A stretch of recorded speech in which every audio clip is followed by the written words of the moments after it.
Welcome friends to this first live and interactive session of the course Soil Science and Technology, and myself Somsubhra Chakraborty from Agriculture and Food Engineering Department, IIT Kharagpur, and we have I hope that you have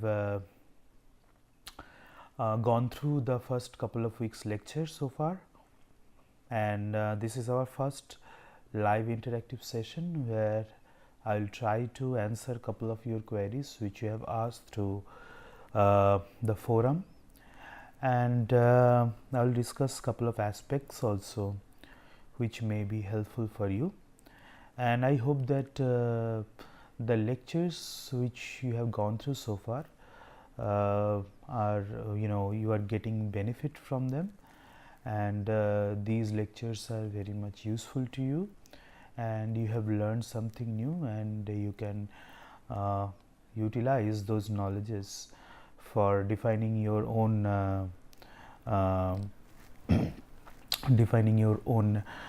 research program in soil science, and you are having a better understanding of different soil processes now. So first of all, I would like to discuss a couple of questions which you have already asked me regarding the portions which you have covered so far in the Google spreadsheet which you have circulated, and then if time left, then we'll answer your queries which you can ask live in the YouTube chat.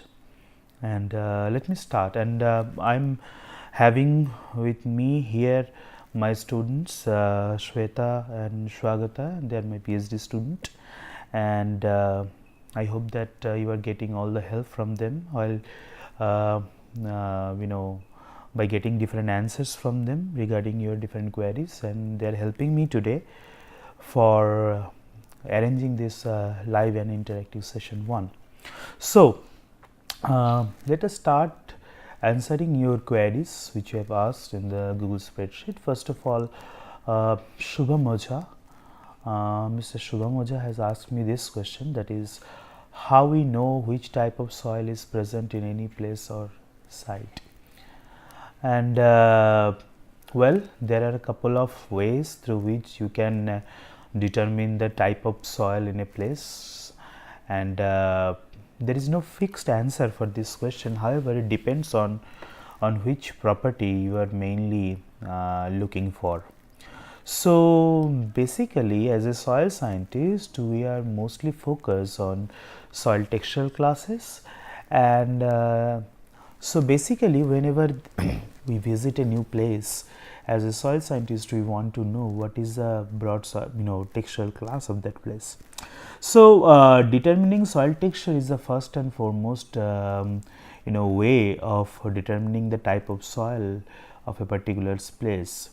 And that determining soil texture, there are 12 different soil textural class. As you can see here, I have given here the USDA soil textural triangle which we have already discussed, and I showed you how to calculate the soil textural class, and you can see here there are 12 different soil textural classes starting from clay, then sandy clay, then clay loam, then silty clay, then sandy clay loam, then silty clay loam, silt, sandy loam, loamy sand, and sand, based on the different relative proportions of sand, silt, and clay.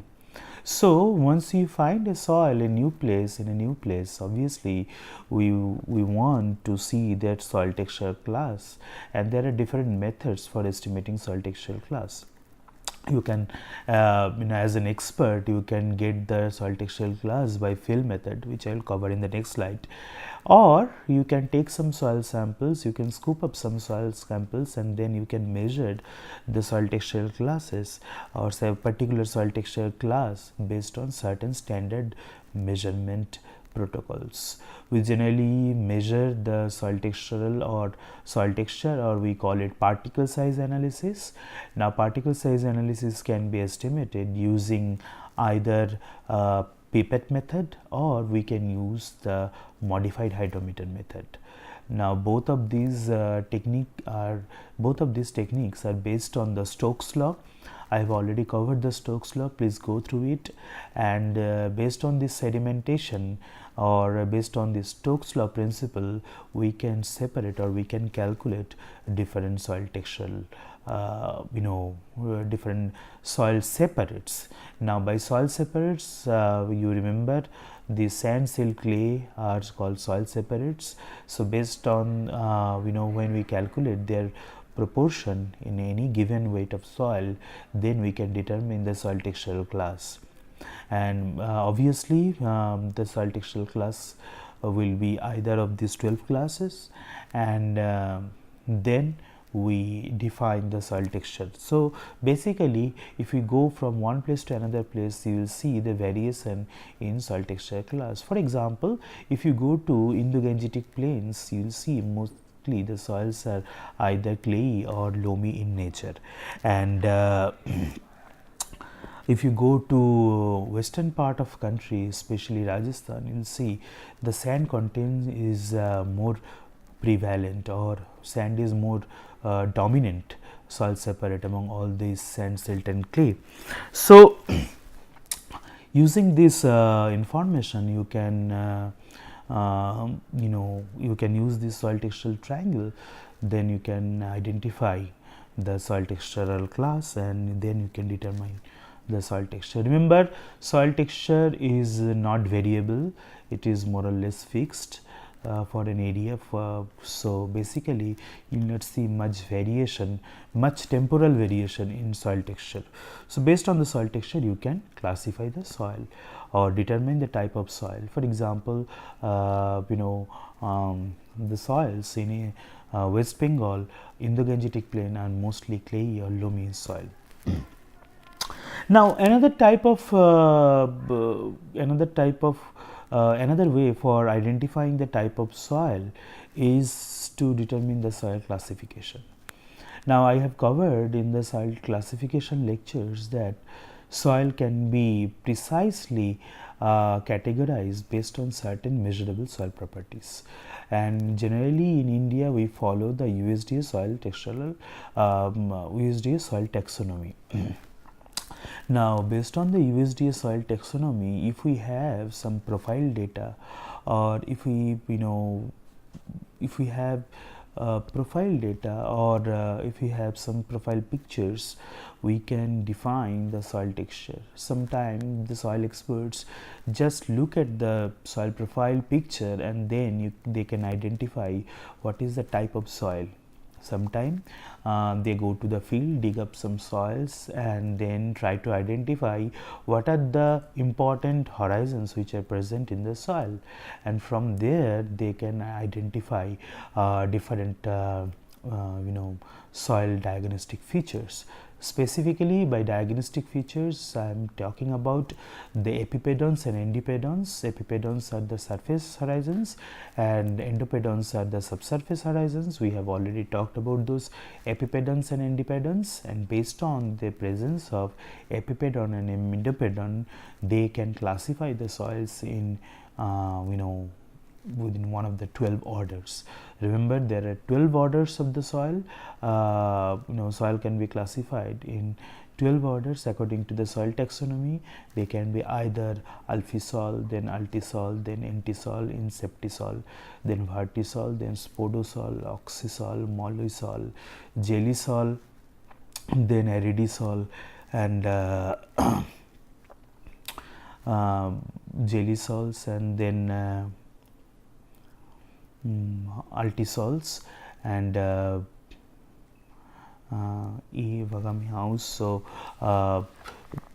we can define the soil in either of these 12 soil orders, and these 12 soil orders, and they can identify, the pedologist or soil scientist can identify the soil based on the the profile characteristics, and they can classify the soil. So one of the way of classifying the soil is based on the soil taxonomy.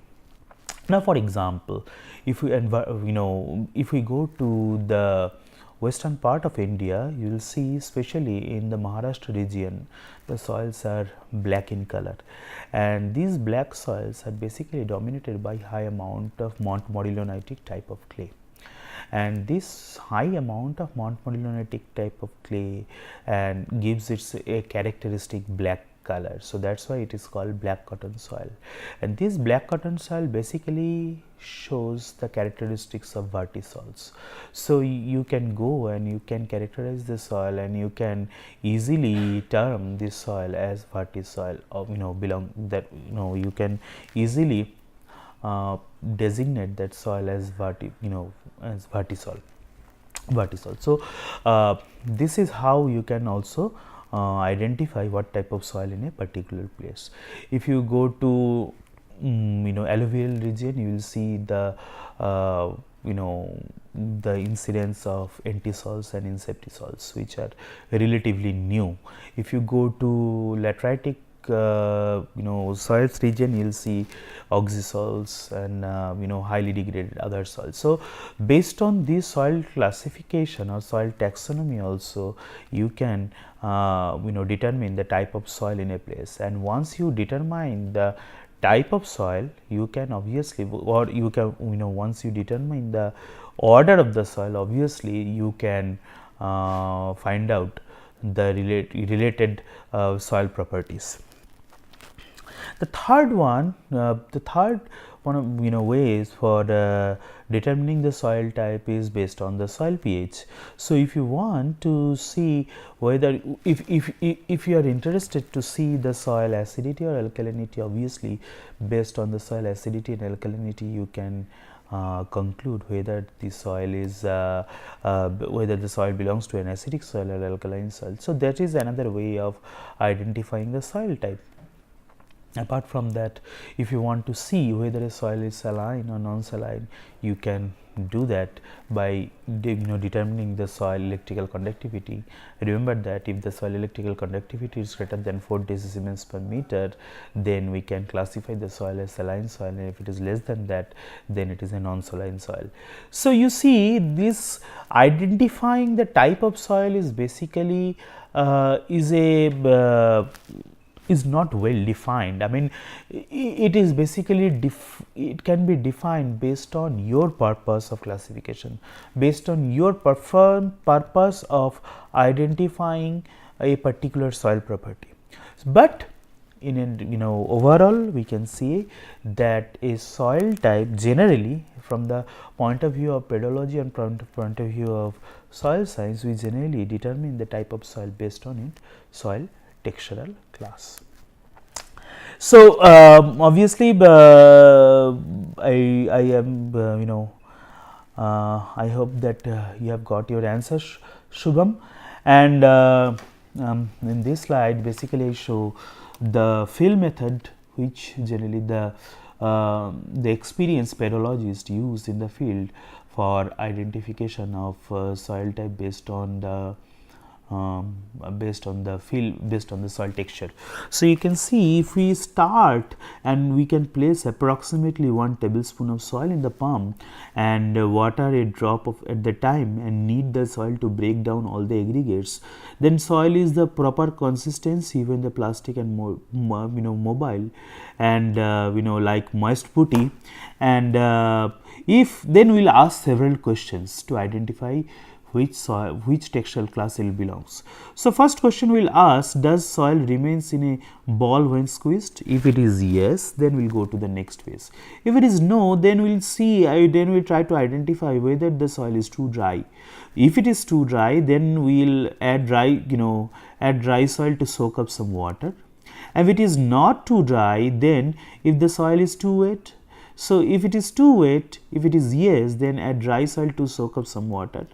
And then if it is too wet, if the answer is no, then obviously the the texture is basically sand here. And Here obviously if it is yes, in the next step then place ball of soil between thumb and forefinger and then gently pushing the soil with the thumb, working it upward in the ribbon. So, we will form a ribbon like structure. So, forming a ribbon of uniform thickness and width, allow the ribbon to emerge and extend over the forefinger and breaking from its own weight. And then the question is, does the soil form a ribbon? If it is yes, if then we will go to the next phase. If it is no, obviously that is loamy sand. So, you can see after, if the question is yes, then the next question is, does soil make a weak ribbon less than 1 inch long before breaking? If it is no, then the second question comes, does soil make a medium ribbon of 1 inch to 2 inches long before breaking? If it is further no, then the third question is, does soil make a strong ribbon of 2 inches or longer before breaking? So, you see there are a there are a series of questions we have to answer to find out in which soil textural class our experimental soil belongs. So, by this fill method we can identify the soil texture class. I didn't cover in details about this fill method in my video lectures. So, that is why I gave this flow chart here, but this will be handy for you also if you want to do this fill method based soil textural class. And the good thing is, if you are expert in this fill method, you can go to the field and without any particular type of soil textural estimation, you can feel that by you feel the textural class by your hand. So, it is much more rapid. Okay. So, I hope that I have answered the first question. The second question asked by Rucha, that how to calculate available water in soil from soil moisture.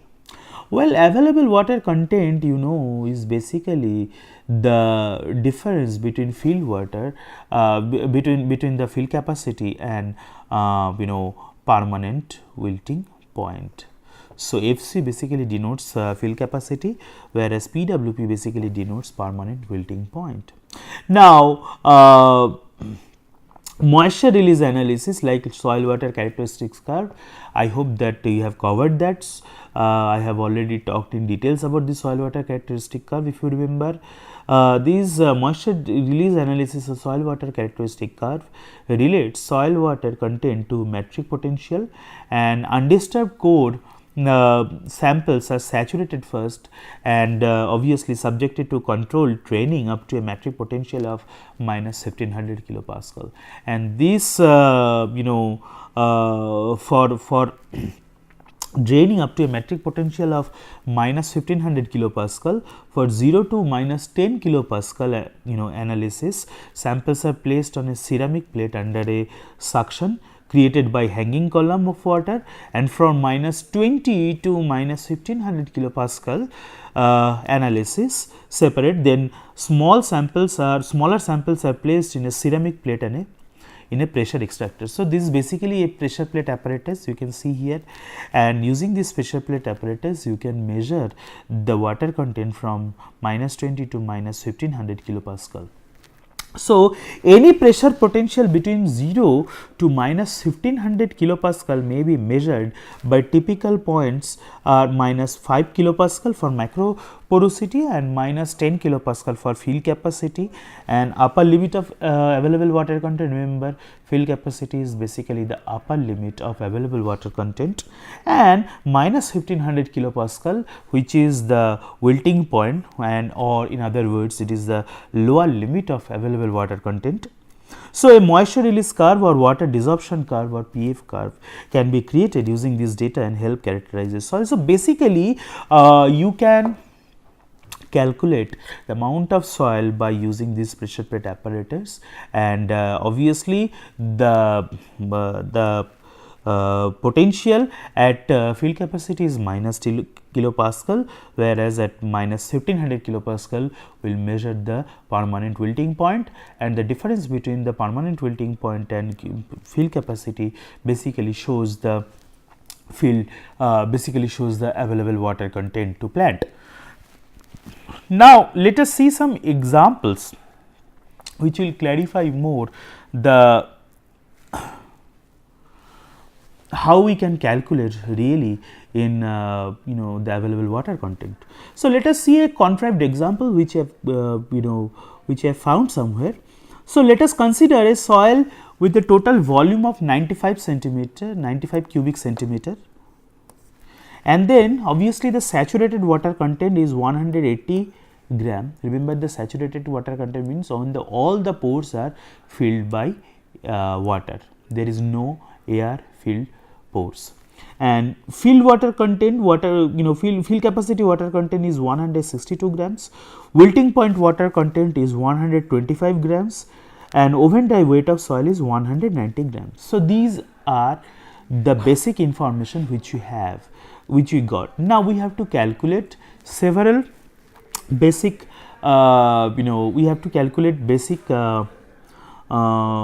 properties like bulk density and particle density, and using that we can calculate the available water content either gravimetrically or volumetrically. So, these are some basic information which we have, and obviously let us calculate the bulk density. Now, bulk density is the oven dry mass by the total volume, and oven dry mass here is in our case is only 119 gram, as you can see oven dry weight of the soil. And by the definition of bulk density, it is basically the oven dry mass of the soil by bulk volume. So, total volume or bulk volume here we are getting 95 gram per centimeter. So, as a result the bulk density in this case will be 1.25 gram per cubic centimeter. And the porosity will be obviously saturated water content minus oven dry weight. Now, in this case the saturated water content, as I have told you in the last slide, saturated water content means when all the pores are filled with water. So, whatever water we will get here is basically whatever volumetric water, whatever water we will get is basically measure of the total pore space. So, porosity basically saturated water content minus oven dry weight. So, here we are getting 180 grams minus 119 grams by 95, which is the total volume. So, here porosity is 64% or 0.64. Now, let us consider the particle density. Now, the particle density is, we know that the formula that porosity percentage equal to 100% minus, or in other words porosity equal to 1 minus BD by PD. So, here you can see the porosity we have already calculated 0.64. So, 1 minus bulk density we have already calculated 1.25 by particle density. So, from there we can get a particle density values of 3.47 gram per cubic centimeter. Obviously, this is a contrived example, this is not actually true. This particle density we generally do not get in case of normal soil. Just for for an example I have given this number. So, you can see here we are getting a bulk density of 1.25 gram per cc and particle density of 3.47 gram per cc. So, let us see how we can use this information. Now, obviously, by the definition of gravimetric water content, we remember that it is wet minus dry soil by dry soil. So, we are getting 180 minus 119 by 119. So, it is 0.51 or 51%, and so once you get the bulk gravimetric water content, then let us see what is the fill capacity gravimetric water content. Now, in case of fill capacity gravimetric water content, obviously the fill capacity water content is 162 grams. So, 162 grams minus 119 grams over divided by 119 grams. So, that will be around 0.36. So, the fill capacity gravimetric water content is 36%. And let us see the wilting point gravimetric water content. Similarly, in wilting point, obviously we know the water content is 125 grams minus 119 gram by 119, so 0.05 or 5%. So this is wilting point gravimetric water content. So let us see what is the volumetric water content.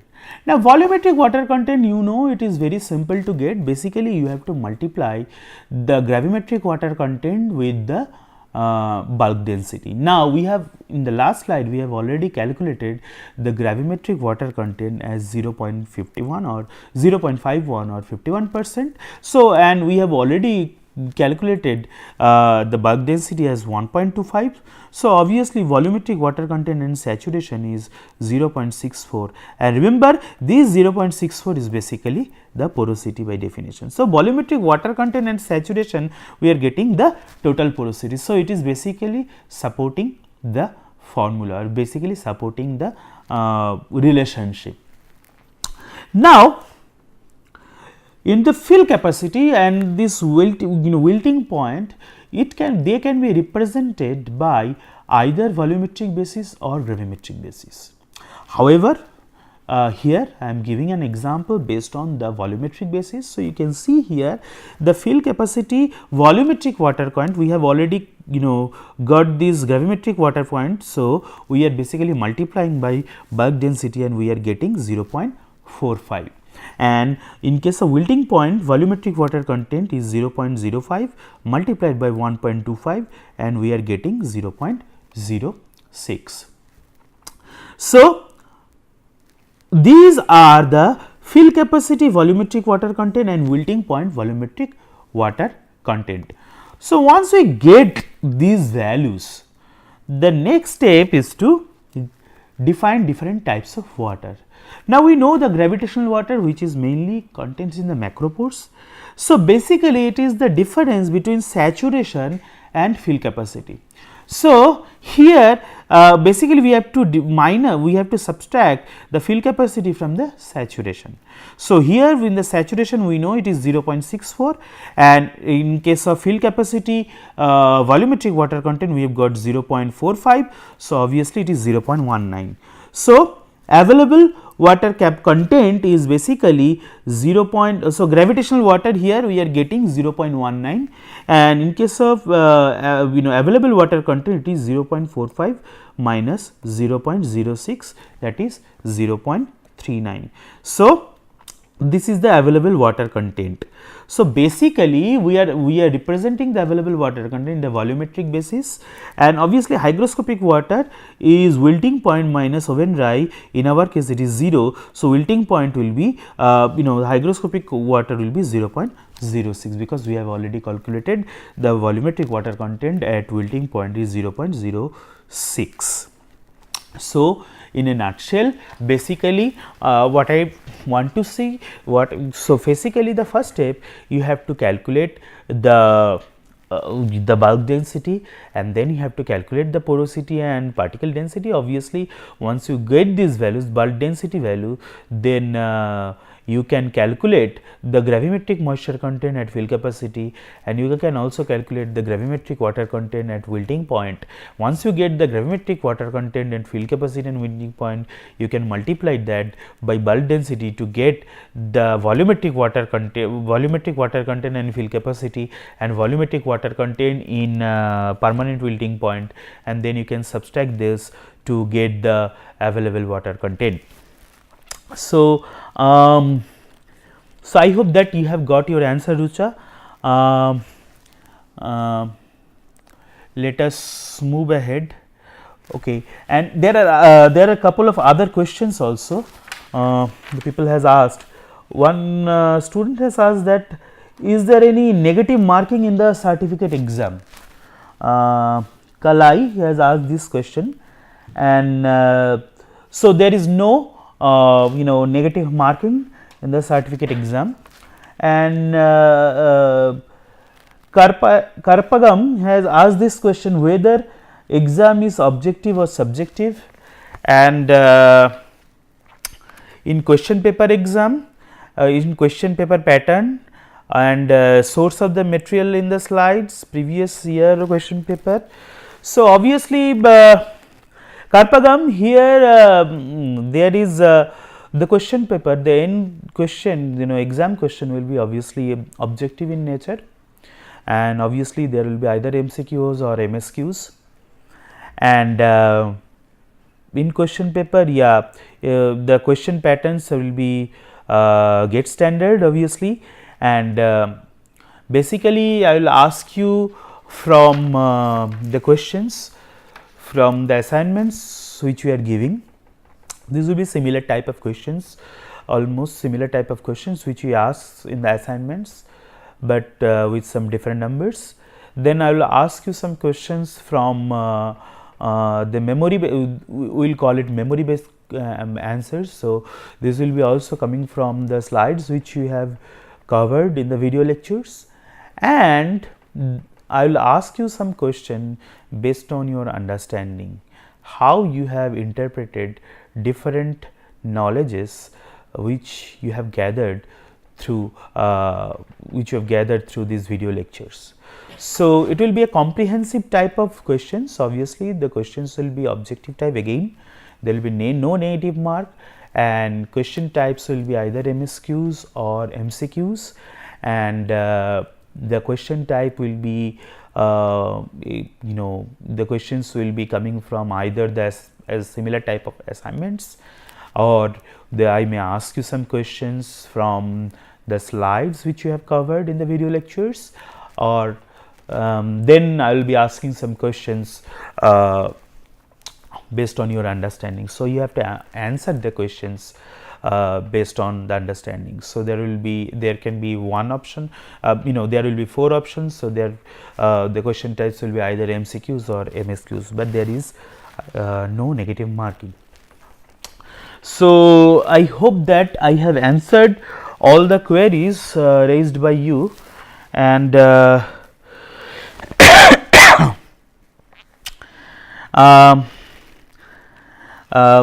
Anand Reddy has asked me a question here, that at the end of the week we have a lot of syllabus to remember. It is difficult to remember. Please give us suggestions to remember and things for a long run. Okay. So, Anand, if you already the video content has been recorded long time back. So, obviously the course material is now fixed, and we have to go we have to follow the syllabus, but it is my suggestion that whenever you learn the different aspects of soil, you divide the soil science learning into major 2 to 3 parts. So, as far as the soil is concerned, soil science is concerned, we generally divide the soil science learning into 2 to 3 basic part. One is soil pedology, another is soil chemistry, and third is soil physics. Now, the syllabus, as far as the exams are concerned, you don't need to worry about too much, because is a good quantity of the questions will be asking which you have asked, the similar type of questions will be asking which I have already asked in the assignments. So, a good number, at least you can expect 1/3 of the questions will be similar type of questions which I have already asked in the assignments, weekly assignments. And I hope that you are also finding it easy to answer this question in the weekly assignment based on my slides. Remember, whatever question I will ask is basically will be coming from whatever I have covered in the lecture itself. I will not ask you any question from outside. I would recommend you, or I would suggest that whenever you read any new thing, whenever you reading any new topic, for example, whenever I am teaching you the soil water, you focus on the soil water and you try to relate this thing to other soil properties. then you will see that all the soil properties are somewhat interrelated to each other. For example, when we are talking about bulk density, particle density, you will see that we are coming, we are discussing this bulk density implication, and particle density does not vary, but bulk density changes from one operation to another operation. And how it changes? For example, if you remember, we have talked about different types of tillages. So, you first remember what is bulk density, and then jot down the formula first, and once you jot down the formula, you try to understand what we are trying to say in the bulk density. Remember, bulk density is the weight of the dry soil by the bulk volume. So, basically how it is being changed from one tillage operation to another tillage operation. When we are doing the primary tillage, when we are doing the puddling, when we are doing the compaction, how it is being changed. So, you will see that there is a relationship between there is a complete interrelationship among these soil properties. And while preparing for the exam, I will ask you to relax a bit. You don't need to worry, but you should divide the syllabus into couple of broad categories, starting from the soil classification, then soil chemistry, soil physics, and then focus on each of them separately. And whenever you learn anything, you try to relate this thing to whatever we have covered. That will be very much helpful for you. I remember my student days, when I started learning about this soil science, I also faced this problem. I also thought that it has got so many things to cover. It has got physics, it has got chemistry connotations, it has got biological connotation, it has got fertility, it has got pedology, so many subdivision. How we can remember all these informations? But the best way is to understand each and every process. You don't have to cram and mug up this thing, but the best way to remember all these things is to relate one to another property. Soil moisture is related to bulk density sometimes. Soil moisture is related to porosity, because there is an intimate relationship between soil moisture and degree of compaction, and also bulk density, and also different tillage operations. So, you relate all of these, then you try to understand what is actually going on, then it will be very much clear to you. And if you find any further problem, just let me know, then I can give you some further tips, so that you can remember these things very easily. Okay, thank you. I hope I have answered the question. And we have any other questions? Okay. Another way to remember the things in a long run is to read some research papers. That is the most effective way to get a comprehensive overview of soil science. So, if you learn any research paper regarding the soil science, you will see all these properties are discussed there, and they have analyzed all these properties, and they have discussed all this property based on a particular set of observation, particular set of samples, and they try to justify some hypothesis. And you see their explanations, you see how they are using the values of this property to justify their claim, then it will be very much easy for you. So, in the long run, this is the way through which you can you can gather this information, or you can remember this information. The most effective way for learning this thing is to actually apply these knowledges into the field, but that can be only achieved when you do the research. Thank you. Okay.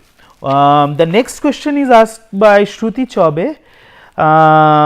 She is asking, hello sir, I am a PG chemistry student. What are the possibility that I can do anything specific in soil science for maybe my dissertation or further studies? Well, Shruti, this is a very good question, and obviously since you are a PG chemistry student, obviously there is a lot of scope for you to do some advanced soil science research.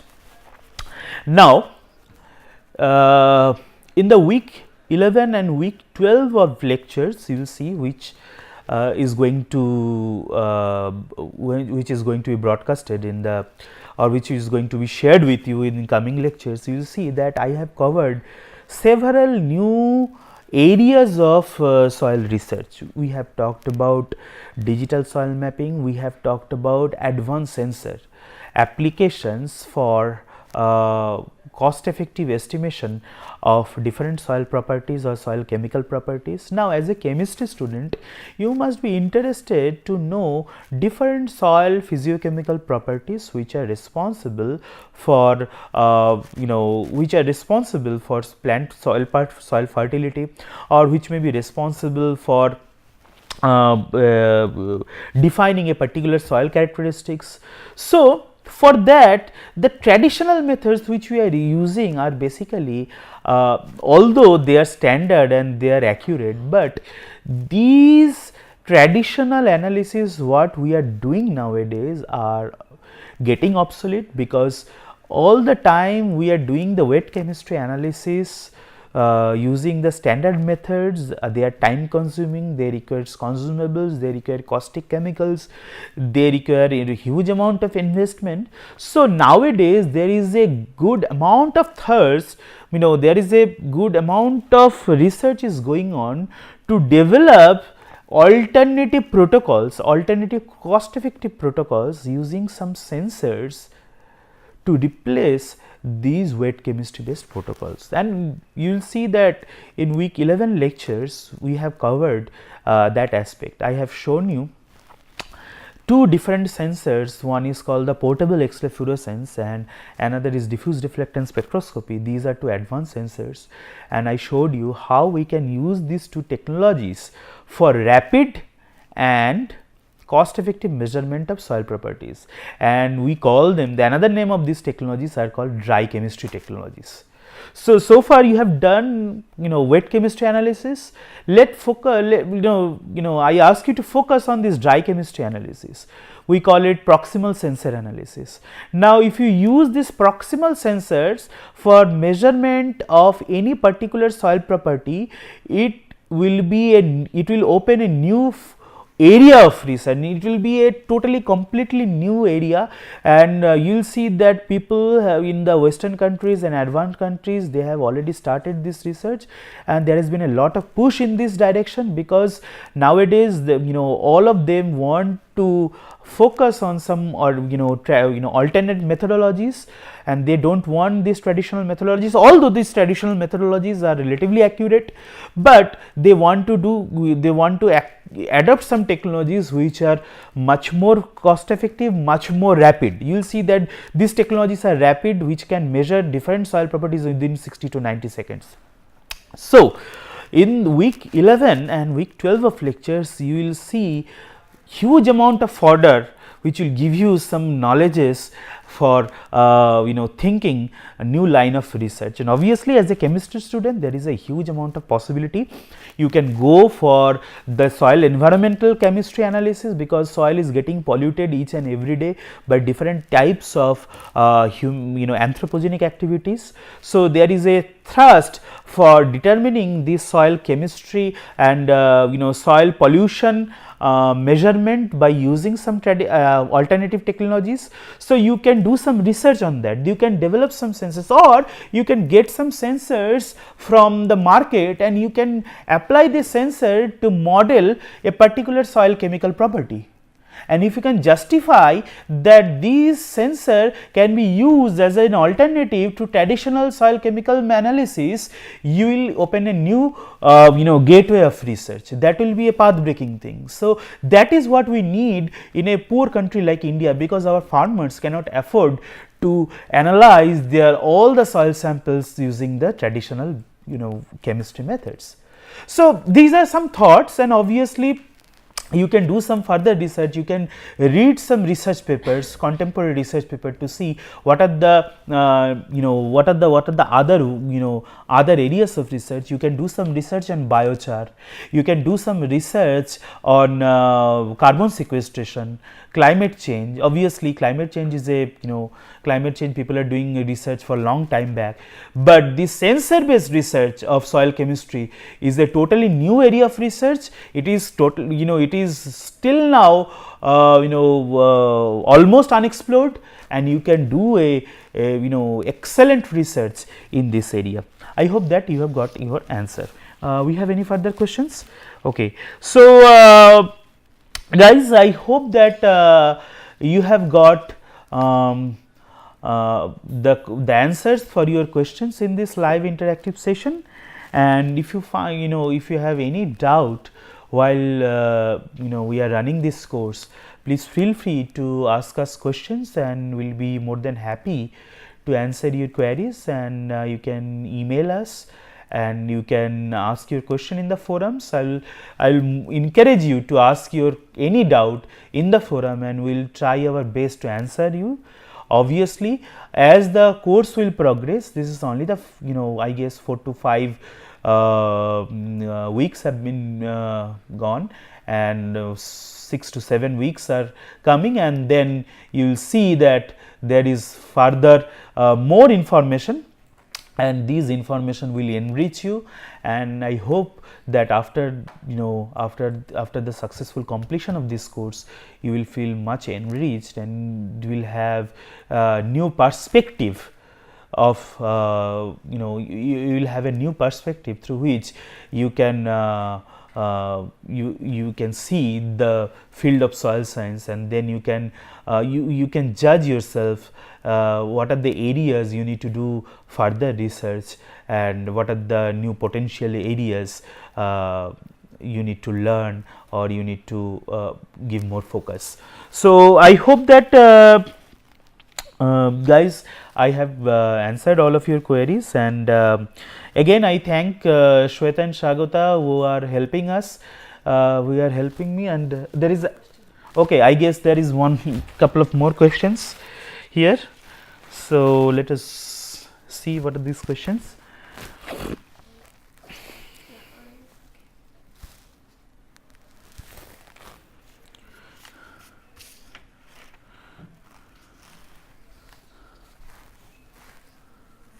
We have still 15 minutes, so you can ask me some questions in this time.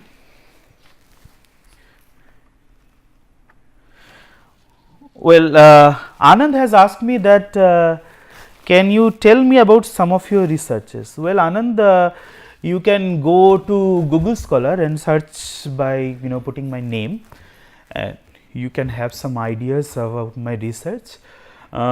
My research focus is mainly, as I have told you, that I did my PhD in US, and I try in India to explore or the possibilities of introducing some alternative non-traditional sensors for cost effective measurement of soil properties. Now in India, that there is a nationwide thrust by Government of India, and that is called the Soil Health Card Mission. Now this Government of India wants to give each and every farmer soil health card, and this soil health card will comprise all the soil properties of that particular farmer's field. So for that you will see this soil health card contains soil pH, soil electrical conductivity, and then soil available nutrient contents. But in a realistic way, it is very difficult for millions and millions of farmers of our of our poor country to get their soil analyzed in the using the traditional way, because through traditional methods determination of soil is time consuming, it is costly, it requires consumables, and also it produces, these are not environmental friendly because we sometimes we produce some caustic chemicals as byproducts. So there is a need for development of alternative technologies.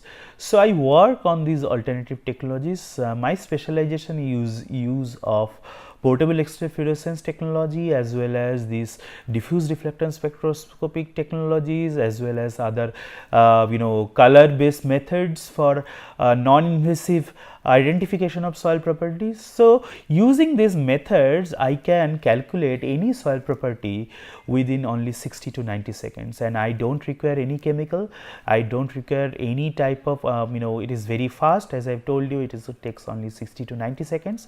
These are non-invasive, that means we don't have to disturb the soil, or if we take any soil sample, we can use the same soil samples to get multiple properties.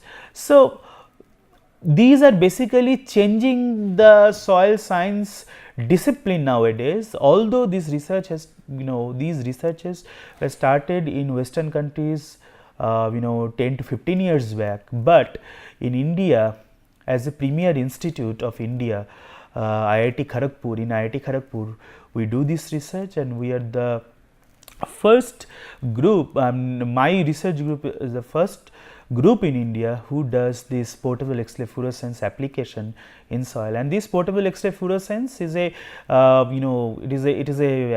advanced technology, and this is a portable handgun shape of instrument, and if you can go to the field, you can measure any elemental content starting from magnesium to uranium within 60 to 90 seconds of time, without any chemical analysis, without any consumables, and it is done through batteries. So you can see that we are making a paradigm change in the field of soil science using these advanced sensors. So that is my area of research. I also do some research in digital soil mapping, which is another new area of research. I also do some research in mobile based technologies, how to use mobile phones, how to use different types of apps on the mobile phone to characterize different types of soils, because in near future these will be our technologies for analyzing the soil. We will not have the access for traditional soil analysis for all the farmers, so we have to use these alternative technologies. I am not saying that these alternative technologies can replace the standard lab methods, but obviously they can serve as an alternative to these costly traditional methods. So I do this kind of research, and I am trying to introduce these technologies in Indian conditions, and I hope that with my students are also working in this area, and I am hopeful that this research will enable us for enable us to do some new thing or introduce these new concepts in Indian agricultural condition. I hope that I have answered your question. We have any further question? So guys, I hope that we don't have any further questions. So let us wrap up this interactive session. I hope that I have met up to your expectation, and you are getting some benefits from this course. Please feel free to write us. Please feel free to ask us any questions, and we will be happy to answer your queries. Thank you very much.